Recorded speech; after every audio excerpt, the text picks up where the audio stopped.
민주당이 연일 선거용 사과쇼, 악어 눈물 읍소쇼를 펼치고 있지만 문재인 정권은 실패한 부동산 정책을 전환하려는 의지가 전혀 없음이 재차 확인되었습니다.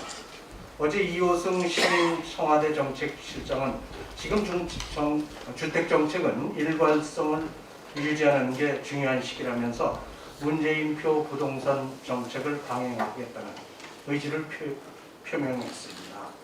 결국 민주당의 사과쇼는 표심을 왜곡하려는 파리 발비빔에 불과했음이 하루 만에 확인된 셈입니다.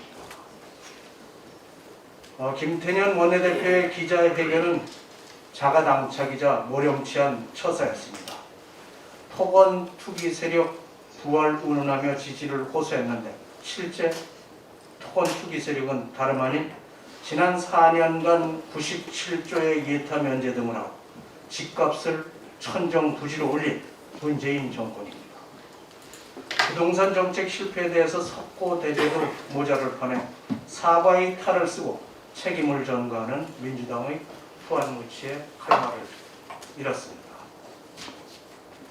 정부 여당은 여전히 자신들이 무엇을 잘못하고 있는지 알지 못합니다.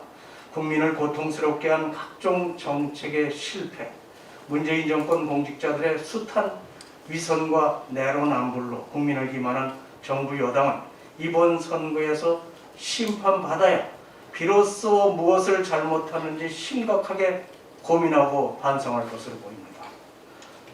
서울 시민 여러분, 부산 시민 여러분, 그리고 국민 여러분, 반드시 투표장에 가셔서 위선정당, 기만정당, 모렴치 정당을 심판하시고 국민에게 힘이 되는 정당에게 투표해 주시기 호소드립니다. 어제 정세균 총리가 백신 여권을 국내에 도입하겠다고 밝혔습니다. 또한 백신 여권을 도입해야 접종을 한 사람들이 일상의 회복을 체감할 수 있을 것이라고 말했습니다. 이 말이 과연 대한민국 국무총리의 발언인지 의아했다는 겁니다.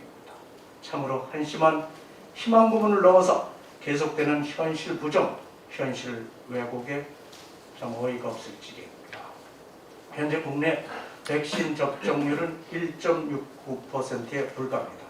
OECD 37개국 중 우리나라를 제외한 나머지 36개국의 평균 백신 접종률이 13%를 넘어선 것과 비교하면 얼마나 뒤처졌는지 금방 아실 수 있을 겁니다.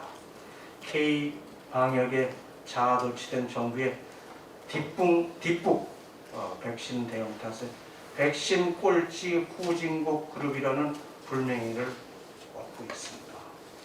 백신 수급과 정도 순탄치 않습니다. 지난 29일 정부는 전 세계적으로 백신 수급이 불안정하고 부족한 상황이라면서 사실상 국내 백신 수급 계획에 차질이 생겼음을 시인했습니다.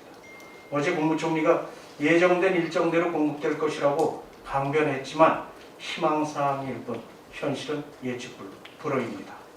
실제 코백스를 통해 공급되는 아스트라제네카의 공급이 차질을 빚고 화이자, 얀센, 노바백스 등 정부가 당초 확보했다고 밝힌 백신의 전체 공급 여부도 불투명한 상황입니다.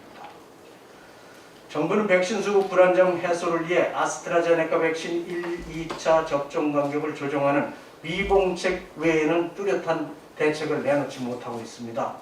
엿장수 마음대로 접종법도 아니고 정부가 이리도 갈팡질팡하니까 국민의 백신 불안감이 좀처럼 수그러들 여지가 없습니다. 이런 상황에서 백신 여권 운운하니 기가 찰 노릇입니다. 결국 백신 불안은 정부가 자초한 인재입니다. 대통령, 국민 앞에 코로나 백신 수급 실패를 솔직히 인정하시고 코로나의 긴 터널을 빠져나오지 못한 방역 무능과 백신 무능에 대해서 즉각 대국민 사과를 하실 것을 촉구합니다. 또한 백신의 안정적 확보와 집단 면역 조기 조성을 위해서 국력을 총동원할 것을 촉구합니다. 우리 당도 적극 협력하겠습니다.